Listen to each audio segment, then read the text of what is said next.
કોઠી ગામે અભય 11 વ્રત નિમિત્તે રામકથાનું આયોજન થવાનું તથા ભોજન પ્રસાદ રાખેલો તારીખ 20/12/2025 થી 28/12/2025 સુધી 8 દિવસનો બહુ સુંદર આયોજન કરેલો આંજણા કોદડી પરિવાર તરફથી રાખવામાં આવેલ હતો।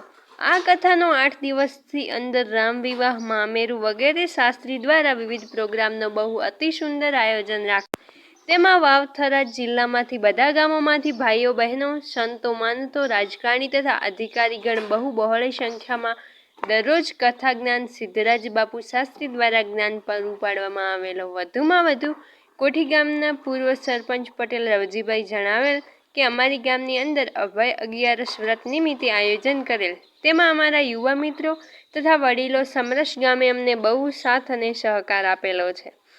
આ કથાથી સિદ્ધરાજ બાપુ શાસ્ત્રી દ્વારા ગીતોનું જ્ઞાન અને પૂર્વશાસ્ત્રનું જ્ઞાન પૂરું પાડેલો ત્યાંથી નવી પેઢીને હિન્દુ શાસ્ત્ર વિશે બહુ બળો સંસ્કાર મળે અને નવી પેઢીને હિન્દુ ભાગવત ગીતા વિશે જ્ઞાન પૂરો થાય અને બહુ આનંદથી બહોળા પબ્લિક અમારા ગામમાં કથાનું રસપ્રદ લેવા વડીલો અને ભાઈઓ તથા બહેનો આવેલા અમને બહુ આનંદ થયો અને લાગણી અનુભવીએ છીએ।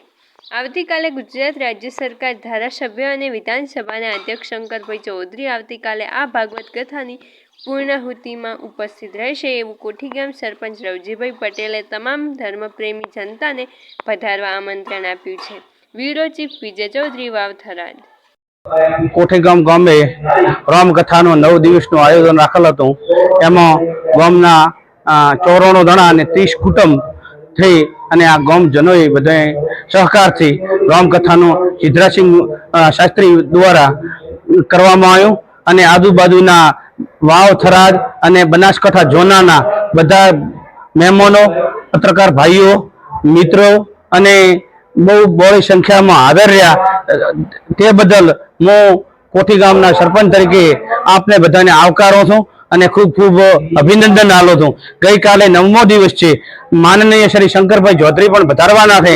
આ બધાએ ગઈકાલે છેલ્લો લાભ લેજો અને બધા પત્રકાર મિત્રો અને આપણા મિત્રો બધા ભાઈઓ બહેનો વડીલો બધા આવી અને અવસરનો લાભ લેજો એવું ખૂબ આભારી કોઠી ગામ વતી હું ખૂબ આવકારું છું। જય રાજગીરી બાપજી।